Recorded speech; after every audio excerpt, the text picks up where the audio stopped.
You ask Tiger to calculate. This deals with linear inequalities with one unknown. The final result is y smaller than 7. Let's solve it step by step. Isolate the y. Divide both sides by 8.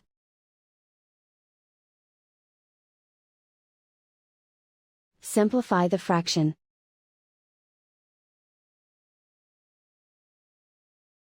Find the greatest common factor of the numerator and denominator.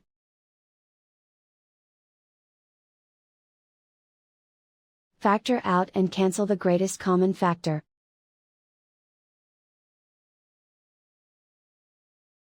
Plot the solution on a coordinate grid. And so the final result is y smaller than 7.